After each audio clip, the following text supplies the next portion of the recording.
Welcome to the channel. Today we're sharing a cheating story you won't believe.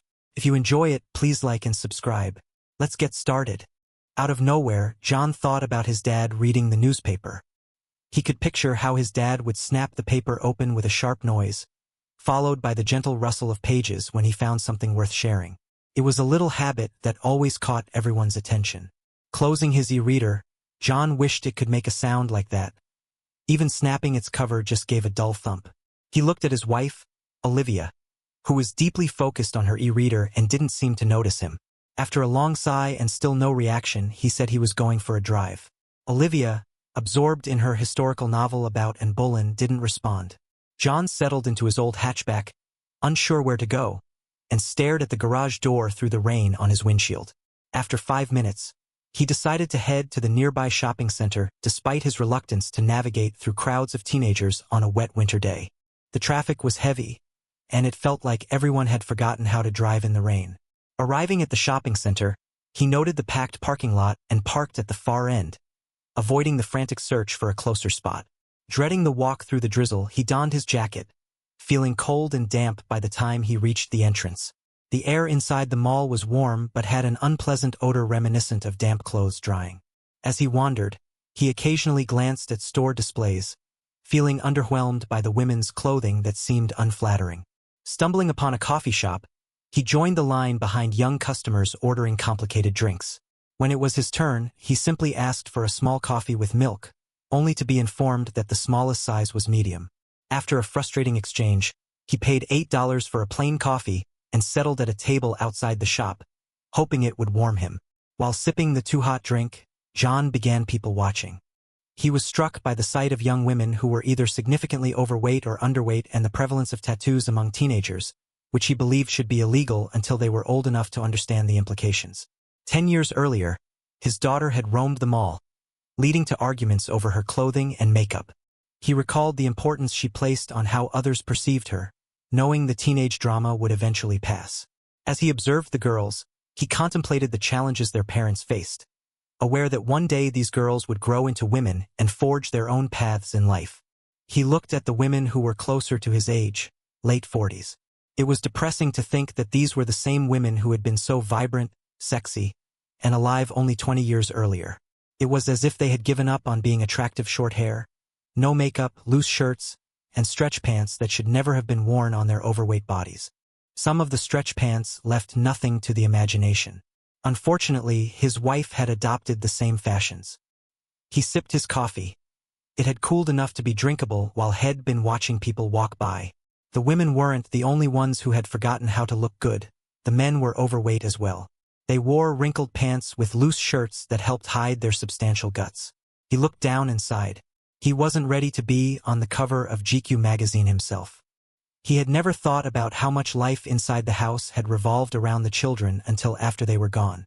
The conversations had all focused on what the kids were doing right or wrong, their plans, their dreams, and just the general drama of being young and exploring the world for the first time.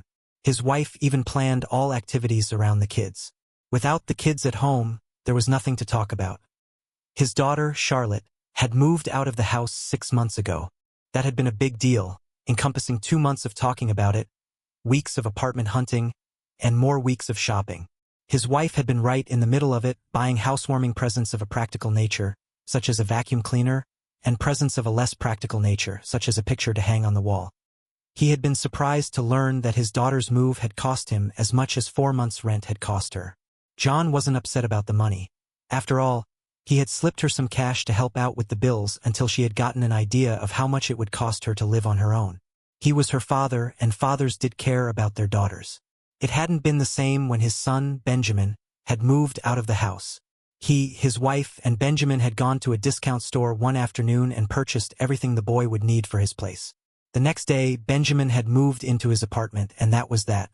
The noise level in the house dropped a little, but not a lot, as Charlotte tended to be involved in a lot more things socially than Benjamin had. Now, with both kids gone, the house had turned into a mausoleum. No one came running into the place shouting that they had good news or that some life-shattering disaster had befallen them that day. The incessant music that had blared out of one bedroom was gone. The telephone ringing at all hours of the day or night had stilled. To be honest, he had appreciated the peace and quiet for the first month or so. It was nice to sit down and watch an entire movie without interruption. He had enjoyed reading a book in a tranquil environment. He had even appreciated being able to have a drink at night without fear that he'd be called away for some reason.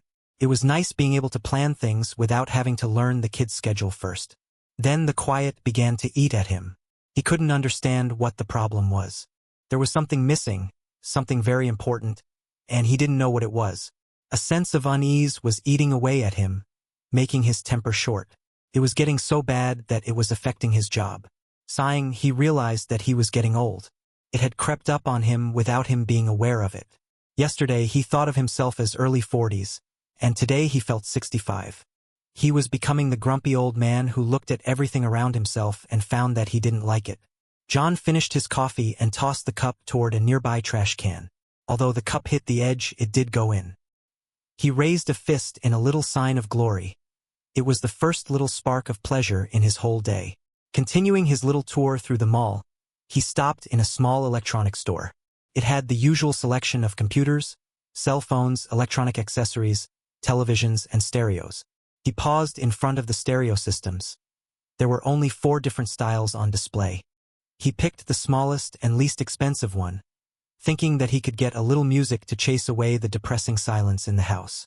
Maybe if it wasn't so quiet, he might get rid of that uneasy feeling, although there was a worm of doubt that it wouldn't be that easy. It didn't take long for him to discover that lugging even a small stereo system around the mall wasn't the most pleasant activity in the world. The box was bulky, and there just wasn't a good way to hold it. Carrying the plastic bag in the normal manner had the box hitting his knee with each step. Slinging the plastic bag over his shoulder caused the plastic to cramp his fingers. He took his purchase out to his car, getting soaked again from the continuing drizzle. He looked at the entrance to the mall and didn't feel like taking that hike again. He spent some time in the car, waiting for it to warm up before driving off. Actually, he was waiting to warm himself up before driving off. There wasn't much traffic on the road leading away from the mall. He still didn't have a real destination in mind, so he just kept driving. A long drive in the countryside would have been ideal if it had been a nicer day, but he couldn't see that it would be fun trying to make out the landscapes through the drizzle. Driving around in the city traffic wasn't all that much fun either. He was still trying to come up with a destination when he passed a small grocery store set a little back from the side of the road.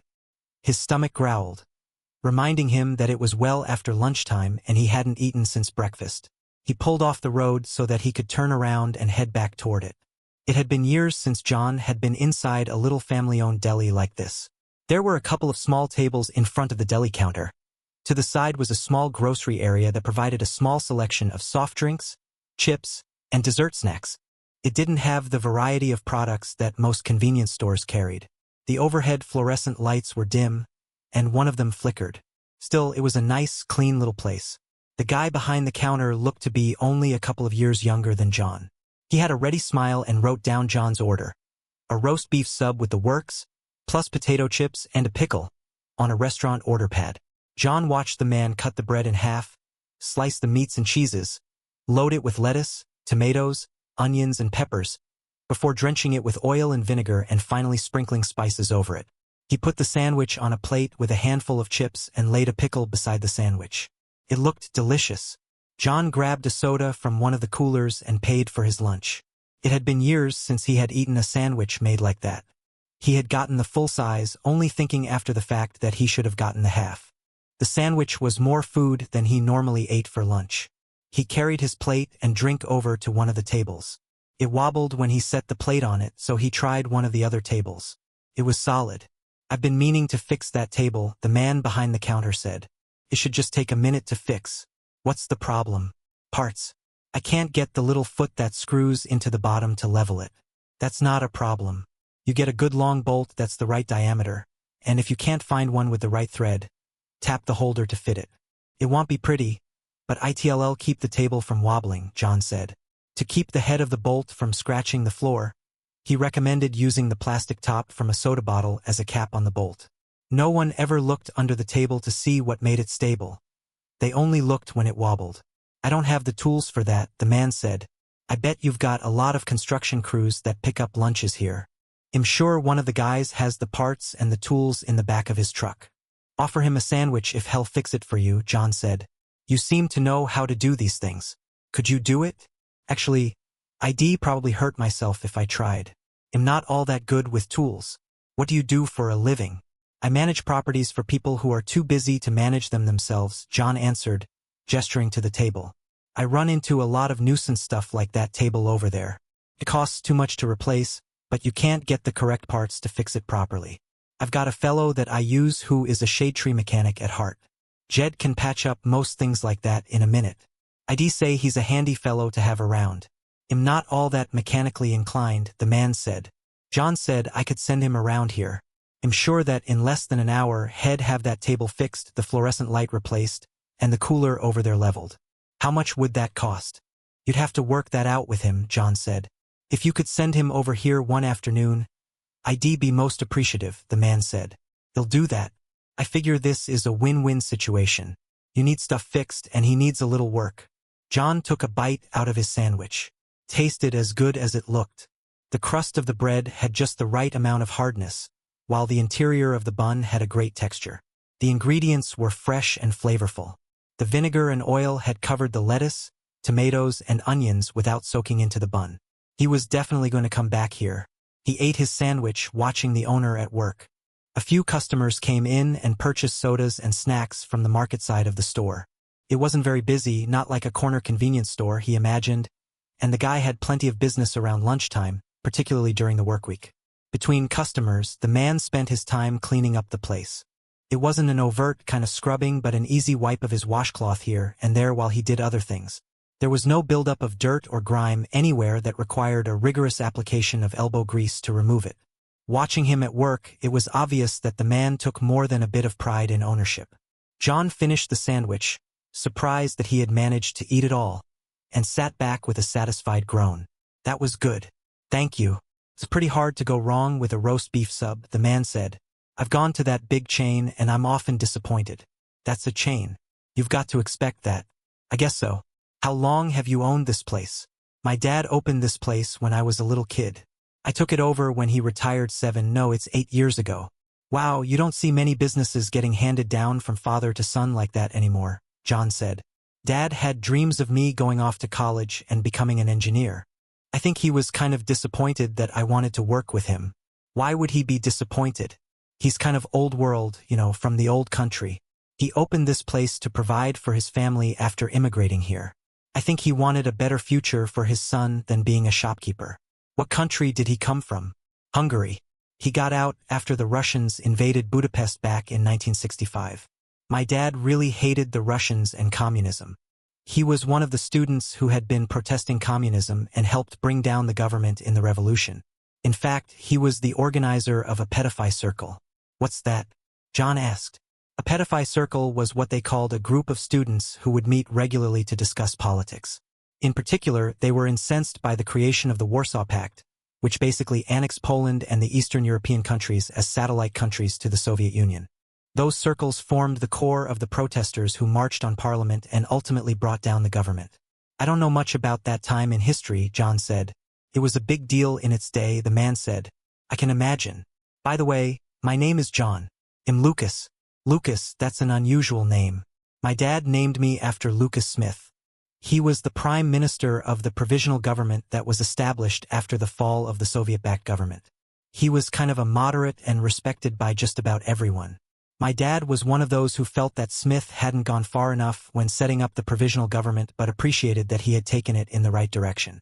Smith was moving the country toward a multi-party political system and announced that Hungary had withdrawn from the Warsaw Pact.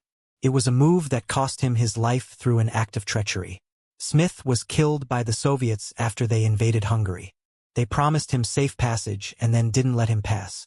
Sounds like he was a brave man, John said. I don't know. My dad spoke well of the man, but he didn't know him. John and Lucas talked about history between the infrequent customers.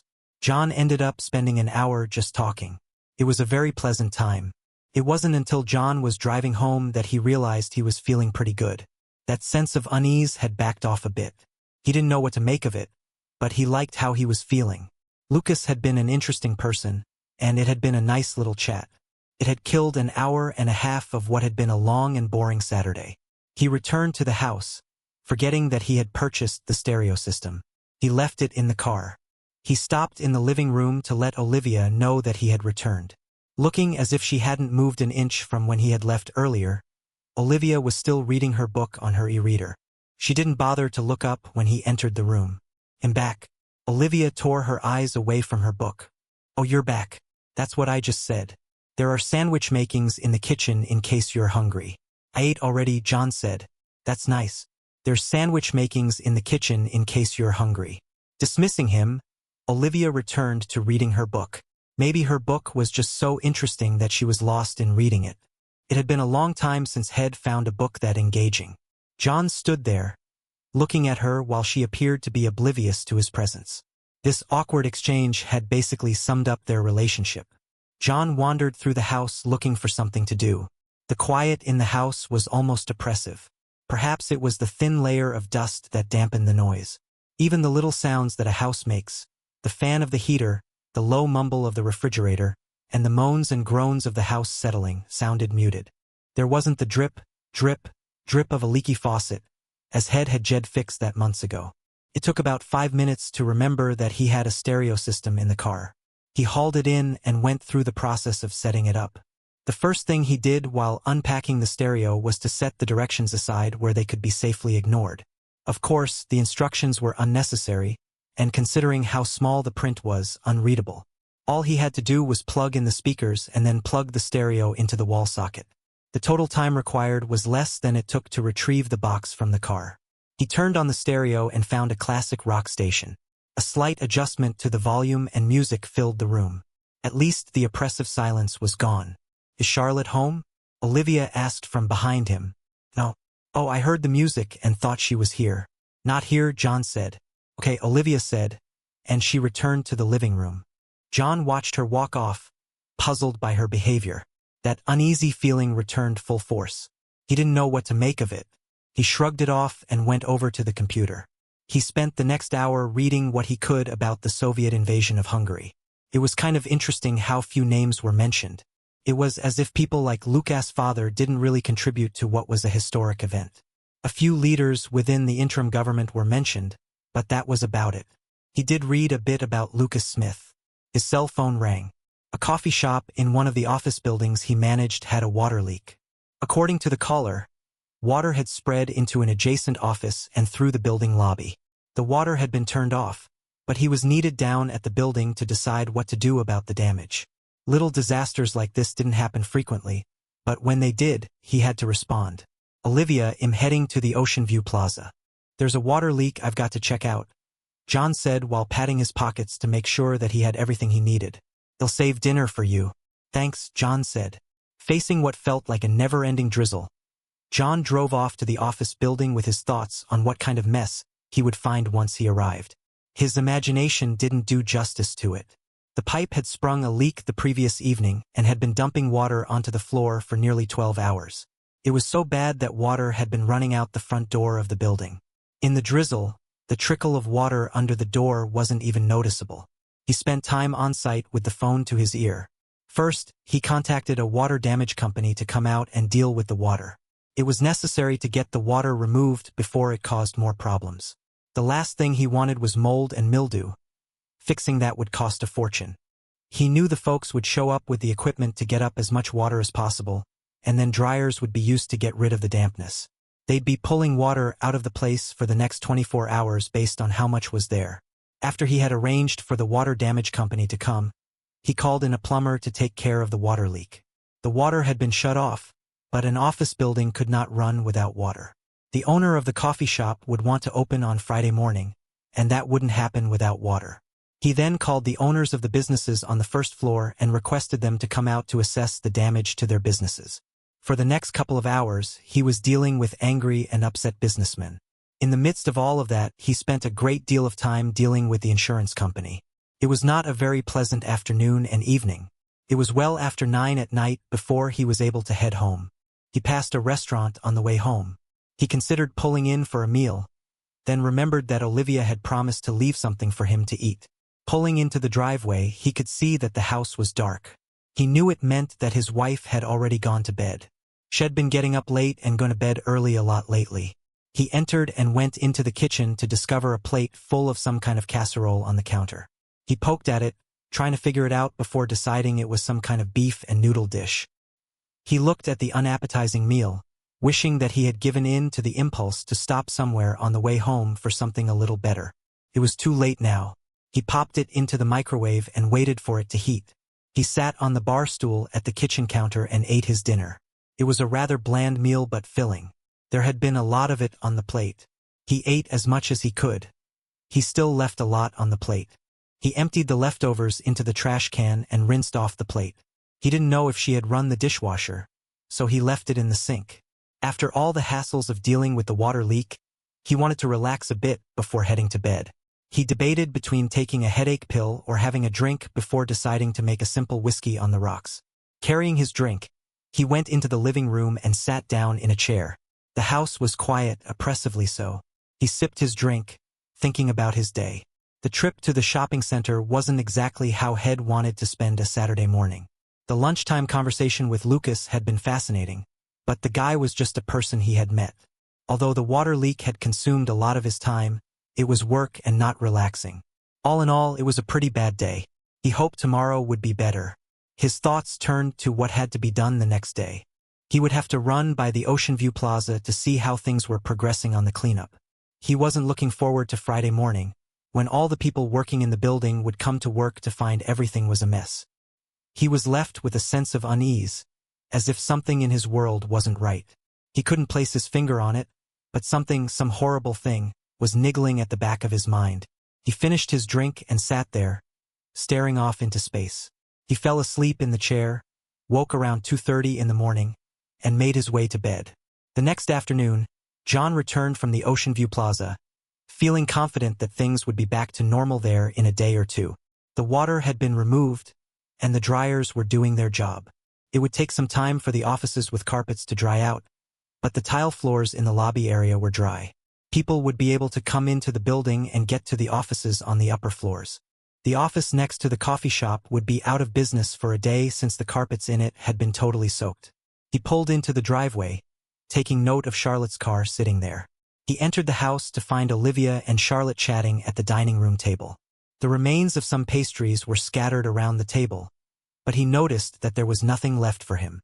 They had coffee cups that were half full, but it looked like they hadn't been touched in a while. It looked like the two women had been there for several hours at the least. "Hello, Charlotte. Are you enjoying independent life?" John asked. "I love it," Charlotte said. "That's great," John said. "So when—" Interrupting, Olivia asked, "Are you sure you can't stay for dinner?" "I'm positive. I can broil some chicken breasts," Olivia said. Charlotte looked tempted but replied, "That sounds good, but I've really got to go." "I'd really love it if you stayed," Olivia said, rising from the table. Charlotte said, "I'd better go." Olivia rose and followed Charlotte out of the dining room, talking about future shopping trips, leaving John standing there with nothing better to do. He picked up the assorted dishes on the table and carried them into the kitchen. He returned with a wet rag and wiped up the crumbs. After pushing the chairs in, he went into the kitchen to take care of the few dishes.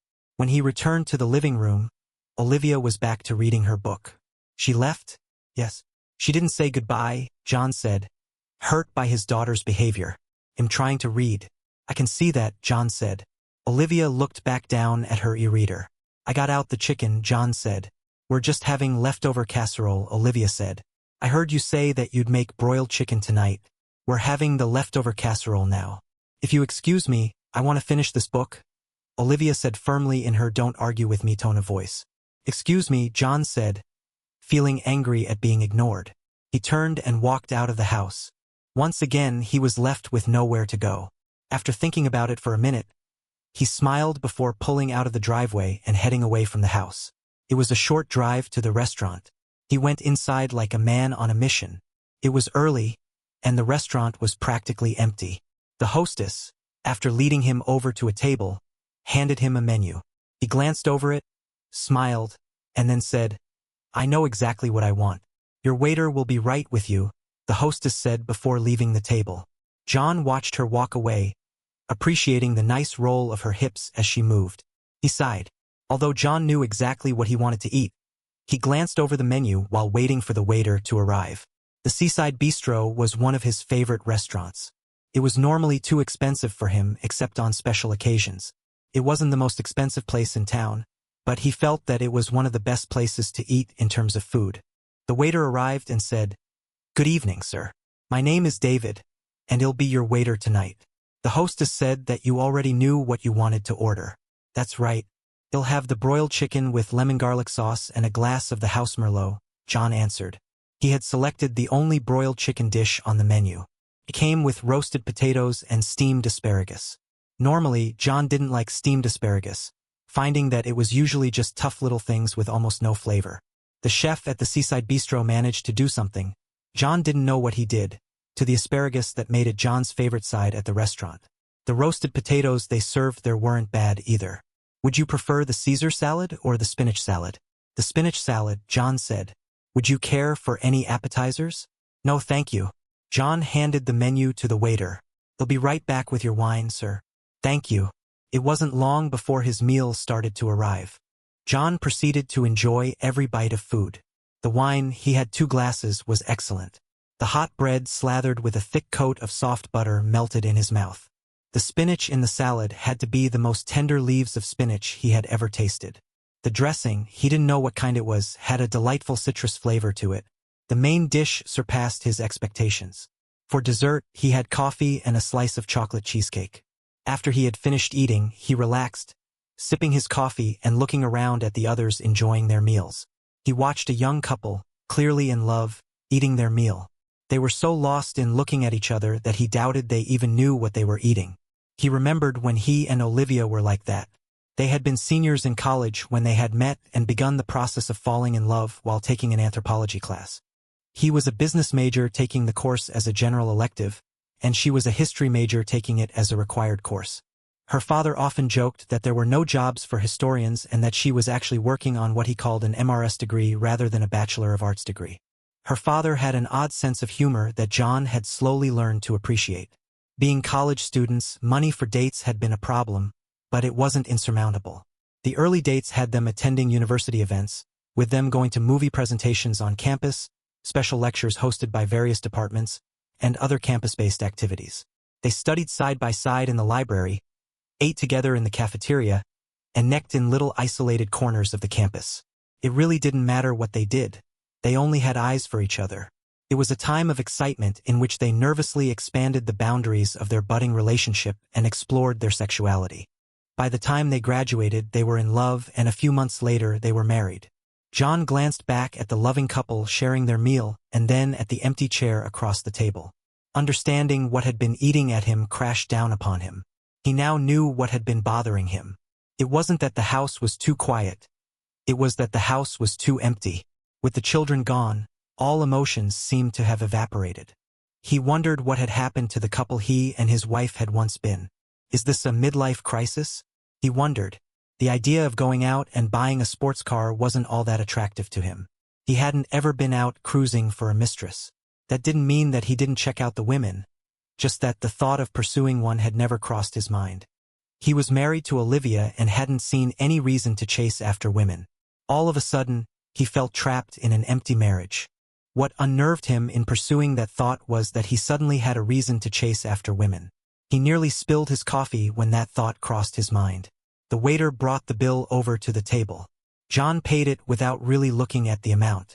If asked later, he would have had no idea how much he had spent on the meal. His mind was on other, more important matters. John drove toward his house. He didn't drive directly home but stopped along the way at little stores to make a few purchases. Feeling a slight headache, he stopped at a pharmacy and bought a bottle of aspirin. Noticing that his gas tank was nearly half empty, he stopped at the gas station and put $40 worth of gasoline in his car. His mouth was a little dry, so he stopped at a convenience store and bought a cup of coffee. It was only when he was pulling into a second convenience store to buy a newspaper that he realized what he was doing. He was avoiding going home. He entered the house and made his way into the kitchen. It appeared that his wife hadn't been in there. The chicken he had set out to thaw was still on the counter. The dirty dishes he had stacked in the sink hadn't been put in the dishwasher. He wondered if she had waited for him or hadn't gotten around to making dinner. He wondered if she had even noticed if he had left the house. He went into the living room. Olivia was still seated where she had been when he had left. Her eyes were still glued to the e-reader. Olivia. She looked up and said, "I'll reheat the casserole after I finish this chapter." A sudden rage welled up inside John. He grabbed the e-reader from her hand and threw it like a frisbee. It sailed across the room and hit the wall edge on, leaving a dent before falling to the floor. Olivia, shocked and speechless, stared at him open-mouthed. "You're done with that goddamn chapter," John shouted. Olivia just sat there, staring at him. She hadn't seen him this angry since catching a boy making out with Charlotte in the living room.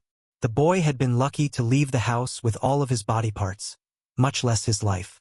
Thinking she would placate him, she said, "Okay, I'll put the casserole in the microwave now. You can take that casserole and shove it up your butt." Realizing that he was about to lose it, John stormed out of the house before he said something he would regret. Olivia, caught completely by surprise, broke out in tears. Friday morning, Olivia woke late, at least for her, feeling like she had the flu. Her nose was stuffed, her eyes were red, her body hurt, and she felt groggy. She had not slept well at all. She had lain in her bed crying for hours before falling asleep. After an hour of sleep, she'd wake and see the empty side of the bed. She'd burst into tears, crying herself to sleep again. It was a cycle that repeated throughout the night. She glanced at the empty place on John's side of the bed and broke out in tears once again. She couldn't believe that he hadn't returned the previous night. She wondered if he would ever return home again. She wished she knew what she had done wrong to anger him so much. The previous night had been a nightmare. In all the years she had known him, he had never talked to her like that. Maybe it wasn't the best casserole she had ever made, but to tell her to stuff it up her butt? She had cried after he left. After collecting her thoughts, she waited for him to return and apologize to her. When 11 had come around, she thought that maybe he had gone to a bar to have a drink and calm down. She had tried calling him to tell him to take a cab home. He had ignored her calls. By midnight, she was worried that he had gotten into an accident. She had visions of him lying in a ditch injured and bleeding. She was still at a loss as to why he had acted the way he had. Losing his temper like that was so unlike him. Even in the worst situations, he was an island of calm. He had no reason to be angry with her. She was sure she had done nothing to make him mad. She put on her robe and went down to the kitchen. Acting on autopilot, she made a pot of coffee. While it was brewing, she dialed his cell phone again. It rang 3 times and then went to voicemail. It was obvious he was intentionally not answering it. He lived with his cell phone at hand at all times. It seldom rang more than once before he was answering it. If he wasn't answering, it was because he didn't want to talk to her. She poured a cup of coffee and went into the living room. The battered e-reader was on the coffee table where she had put it the previous night. It was only while reaching for it that she remembered that it no longer worked. She was thinking that she'd have to go to the store and buy a replacement. It was while staring at the e-reader that she noticed something disturbing. The coffee table had a coat of dust on it. Shocked, she looked around at the rest of the room. Everything had a coat of dust on it. The carpet was dull and looked like it hadn't been vacuumed in months. Getting up, she walked around the house. There was a stack of dirty laundry in the bedroom. The sheets on their bed looked dirty. She looked in his closet. He had clean shirts hanging crookedly on hangers, but they were wrinkled as if someone hadn't taken them out of the dryer in time to hang them up before the wrinkles set in. She realized that he must have washed and dried them sometime in the past. The only room that looked halfway clean was the kitchen, although the floor could have used cleaning. Every night, John cleared the table and washed the dishes, feeling like it was his contribution to the housework. He was one of those rare husbands who understood that taking care of 2 kids and keeping up a house was a full-time job. When the kids were babies, he got into the habit of cleaning up after dinner so that she would have a little time to relax. It was a gesture she had initially appreciated, then took for granted, and finally had come to ignore. Although the entire house was a mess, it was in the bathroom where she nearly had a breakdown. The shower walls had patches of black and orange from mold and mildew, except for a round spot in the middle. The mirror over the sink had such a thick film on it that it was hard to see herself in it. There were little stains all over the sink and counter area. Horrified by what she was seeing, she said, "My God." She didn't even want to look at the toilet. She opened the lid and looked inside, expecting to find a ring in the toilet bowl. Much to her surprise, it was relatively clean. It took a moment for it to dawn on her that every time John took a piss, He was looking into the toilet. He must have gotten disgusted by its appearance at some point in time and cleaned it. Walking like a drunk, she staggered into the living room. She had hardly settled into her chair when the doorbell rang. She went to it with a sick feeling in her stomach. She halfway expected to find some man there, ready to hand her divorce papers. Opening the door, she found herself facing 3 women holding house-cleaning supplies. In a thick Spanish accent that was difficult to understand, one of the women said, "We're here from the Sunrise Maid Services." If John's disappearance from the house the previous evening had been a blow to the stomach, this was a kidney punch. She knew how John operated. When he had a problem, he called the appropriate people to come in and take care of it. He didn't even have to think about it, he just did it. It was a mode of operation that had made him a successful man. Stunned that he would call a service to clean her house, she backed away from the door to let them in. The 3 women entered the house and looked around. The expression of disdain on the women's faces let her know exactly what they thought of her housekeeping abilities. Embarrassed, she mumbled, "Take care of the living room, dining room, kitchen, and bathrooms." The woman who had greeted her turned to the other 2 women and rattled off instructions in Spanish. It took only a few seconds before all of them were busy cleaning the house. Watching them, Olivia knew that even on her best day, she would never have attacked the work with that much energy. She figured that it would take her days to get done what the 3 women would do in the next few hours. Olivia, near tears, went into the bedroom to get dressed. She wasn't comfortable with the idea of walking around wearing her nightgown and a light robe with a bunch of strangers in the house. She grabbed the first clothes that she found. She didn't notice, but they were the clothes she had been wearing the day before. Once she was dressed, she headed towards the laundry, carrying a load of shirts. Rather than endure the humiliation of watching the women clean her house, she would wash the dirty clothes. While the first load of clothes was washing, she went into the bedroom and started straightening it up. The sound of the vacuum cleaner echoing in the halls sounded like derisive laughter to her ears. She hoped that her children didn't stop by and see what was happening. She'd be mortified. She had always prided herself on being a good housekeeper.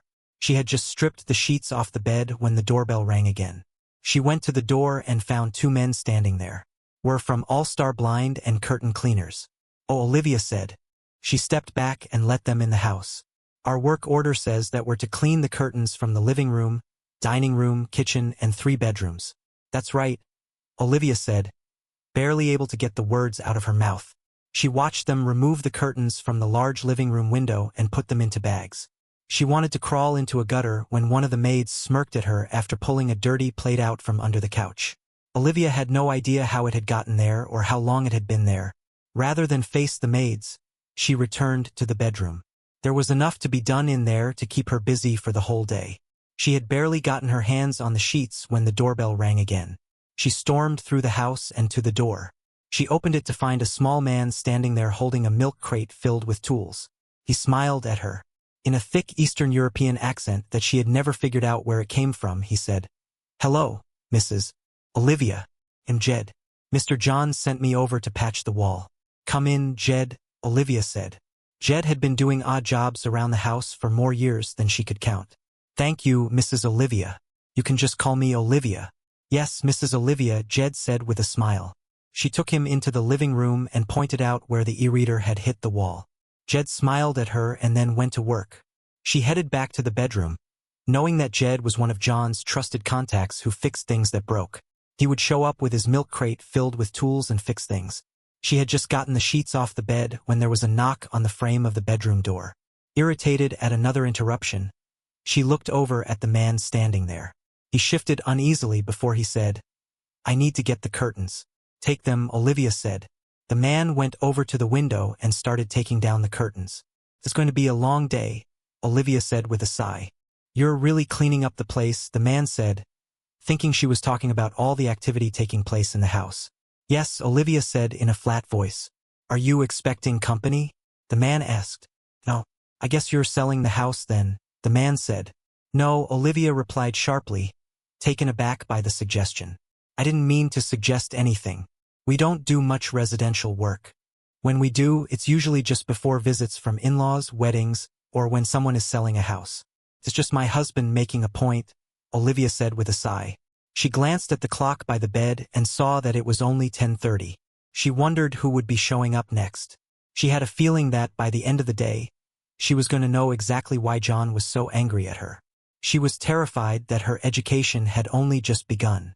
This is the last of the curtains. We'll be back this afternoon with them cleaned. Thank you, Olivia said. Olivia managed to get the sheets into the washing machine before the doorbell rang again. She came out and answered the door. Hello. I'm Kevin from Home Plate Meals. Home Plate Meals? Olivia asked numbly. We're a catering service. We prepare meals in advance for busy people. We come to your house and cook the meals, then we put them into your freezer so that they can be reheated, Kevin said. That's convenient, Olivia said, trying hard not to scream at the man. Mr. Morgan hired me to prepare 2 weeks' worth of meals. Come in, Kevin, Olivia said, staring at the floor, feeling defeated. I need to bring in the food and my pots and pans. Take your time, Olivia said. She had gotten John's message loud and clear. Not only was she a bad housekeeper, but she was worthless in the kitchen. She tried to think of what she had cooked over the past few months but couldn't remember. No wonder John had gotten angry when she refused to cook the broiled chicken. He had just been looking forward to a decent meal for a change. The curtain men left with bags full of curtains, promising to return later that afternoon. Jed had patched the wall and then disappeared out the front door without saying a word. The maids finished cleaning the house a little after 2 and departed. The cook remained in the kitchen until nearly 3, performing the magic of turning fresh food into hot meals.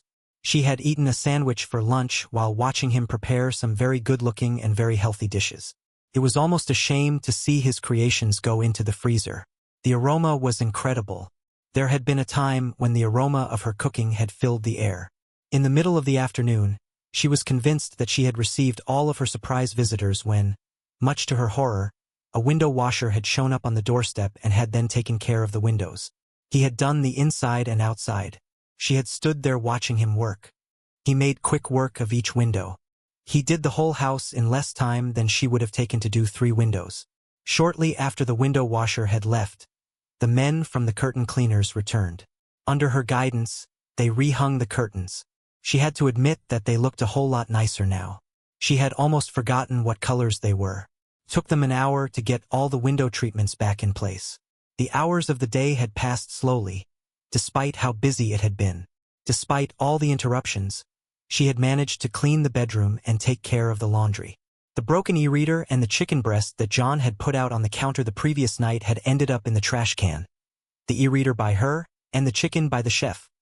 He had taken one sniff of it and had made a face of disgust. He had then attacked the whole counter with a bleach and water solution. She looked at the clock. She didn't expect her husband to be home for another hour, that is, if he was even going to come home that evening. She walked around the house, inspecting the work that had been performed. She had to admit that it looked a whole lot different than it had that morning. The wood was polished, the floors were clean, the bathroom shined, and even the windows had been washed. Although the pantry remained empty, the freezer was filled with food. There was a salad with grilled shrimp in the refrigerator for that evening.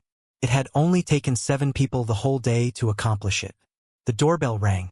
Dreading what she would find upon answering it, she made her way to the door. John had enough time to visit a lawyer and file for a divorce. She hoped that she wasn't about to be served with divorce papers.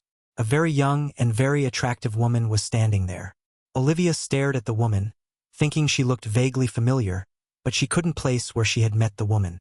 The woman looked surprised to see Olivia. After taking a moment to regain her composure, the woman asked, "Is John Morgan here?" "John?" Olivia asked. "Is that what he goes by?" "That's the name he gave me," the woman answered. "I don't expect him home for another half hour," Olivia said, feeling a really bad feeling about this. The woman looked like a sex goddess. Olivia was frantically trying to remember when she had last had sex with John. She couldn't remember. There was no way he could have done something as horrible as sending a hooker to the house. No, he couldn't have. "Would you mind if I come inside and wait for him?" the woman asked. "What is your business with John?" Olivia asked with a definite chill in her voice. The woman said, "Maybe that's not such a good idea. I know this is a little awkward, but I didn't expect his wife to be here." "Wife?" Olivia asked, getting angry. "I should probably come back when he gets home," the woman said. "That might be a very good idea." The woman handed Olivia a business card and said, "Have him call me when he gets here." Olivia glanced down at the card. It said the woman was Madison Lee from Lane Escort Service. She had to read it twice because she hadn't believed it the first time. This was really a low blow. After all of the insults of the day, Olivia lost it. In a shrill voice that carried 2 blocks, Olivia screamed, "Get the hell out of here. If you come back, I'll rip your silicone implants right off of your chest and feed them to you." The woman backed away before turning to head for her car. Olivia, snorting like a bull about to charge, watched the woman drive away. She swore the woman was laughing at her. She sent a one-finger salute at the woman before storming into the house and slamming the door shut. Fists clenched, she screamed, "I'm going to kill that son of a..." She stormed around the house, wanting to throw something.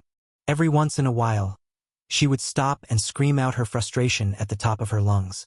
Without saying a single word to her, John had let her know that she was a lousy housekeeper, a lousy cook, and a lousy lover. What really hurt was that she hadn't had a chance to argue or deny the charges. He had proven his point. Energy expended. She collapsed on the couch to wait for him to come home. She wasn't aware of the tears running down her cheeks. Feeling a little calmer, she tried to remember where she had met that woman, but it just wouldn't come to her. She heard the front door open and close.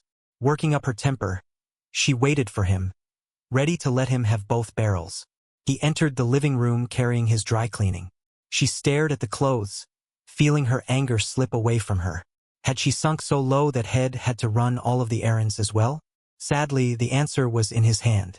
Feeling defeated, she said, "I got the message loud and clear. I've been a lousy housekeeper, cook, and lover." "Olivia," John asked, "do we need to see a marriage counselor?" "I don't know," she answered. The thought of a marriage counselor had never crossed her mind. Of course, she hadn't thought about the state of their marriage until last night when John had walked out of the house. It wasn't that she believed they had a good marriage. She just hadn't thought about it at all for years.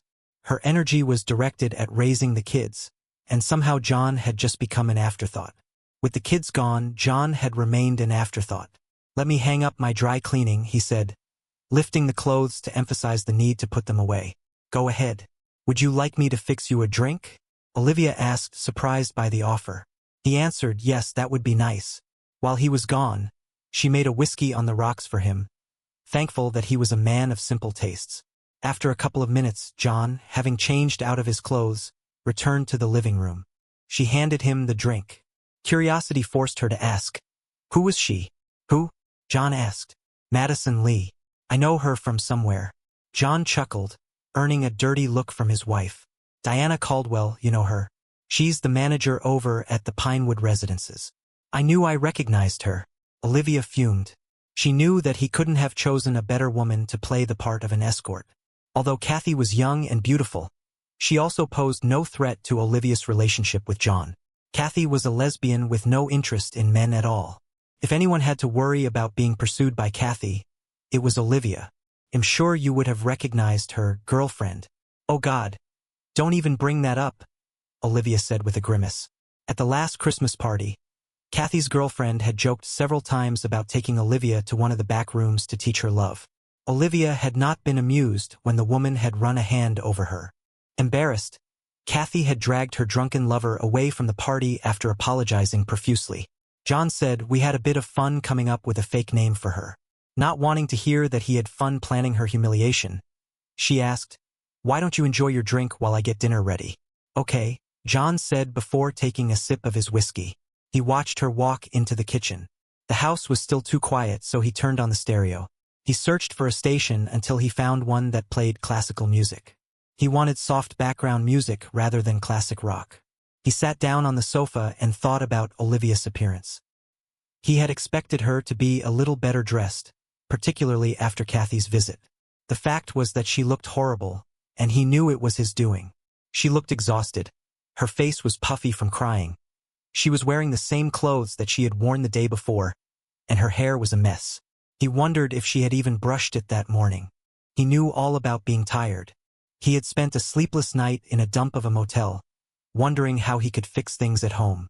He knew that talking wasn't a solution.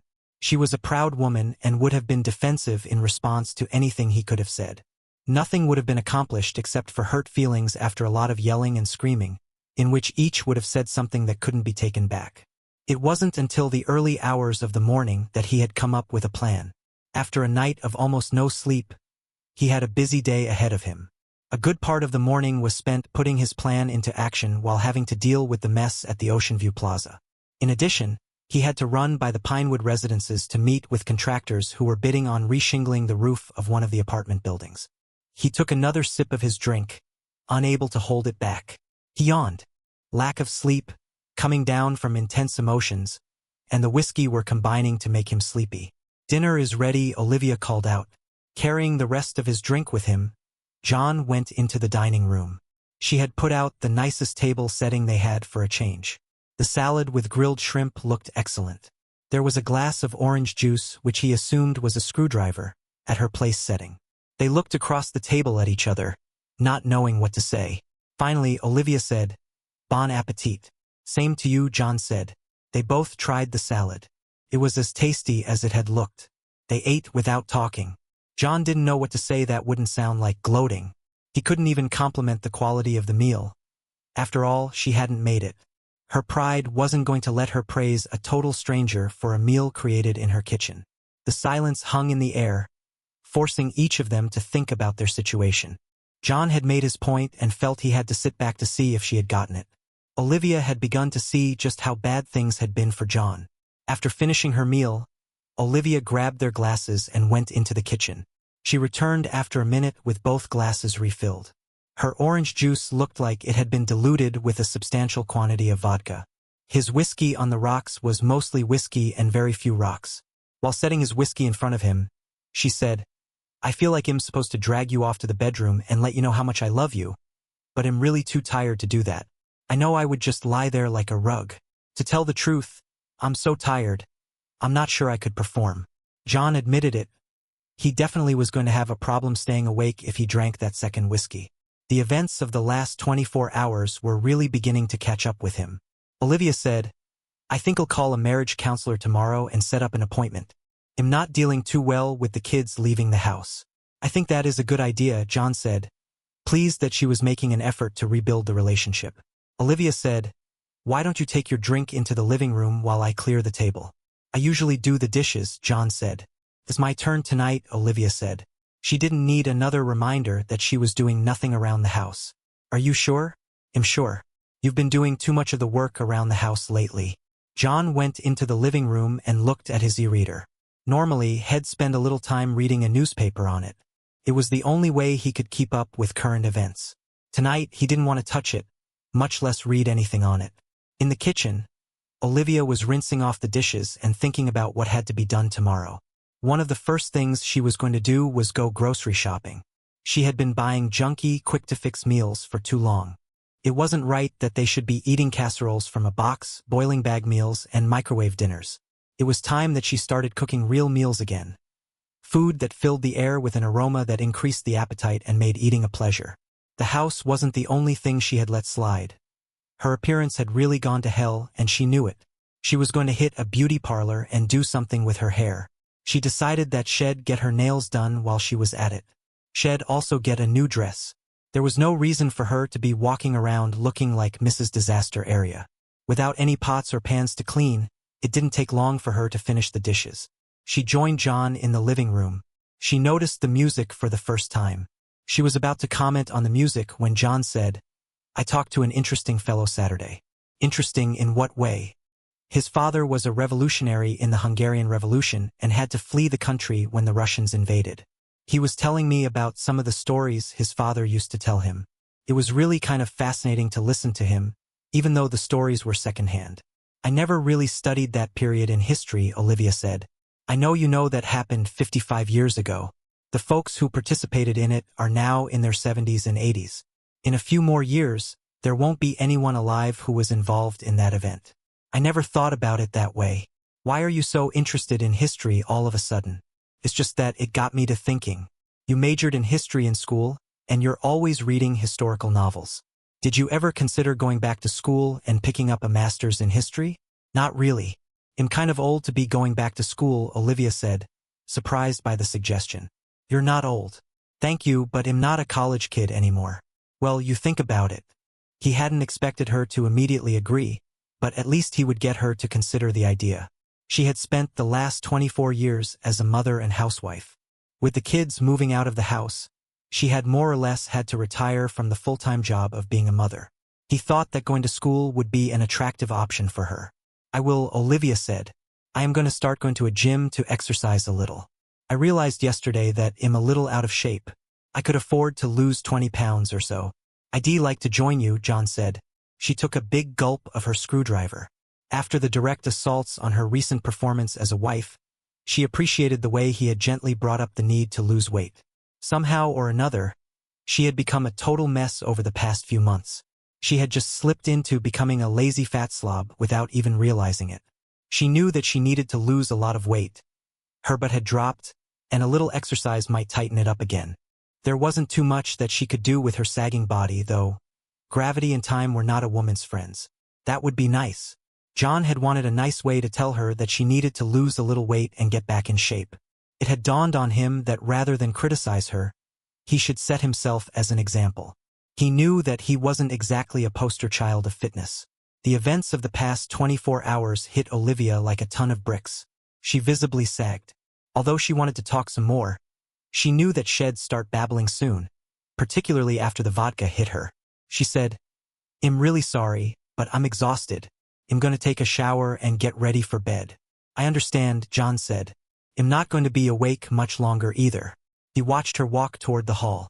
He sighed, wondering if things were going to work out between them. He wasn't sure if their marriage was on sound enough footing. At least he had sounded a warning bell that things were not well. He felt that if they both worked at it, they could save the marriage. He was hopeful that the love and passion that had once been theirs could be rekindled. He swallowed the last of his whiskey, rose from the chair, and took the empty glass to the kitchen. He rinsed it out and put it into the dishwasher. The kitchen really looked a whole lot cleaner. He was glad to see that. While closing the dishwasher, he said, "The one great hope of any terrible day is that there's always tomorrow. We'll see what happens tomorrow." Thanks for watching. What did you think of the story? Drop a comment and subscribe.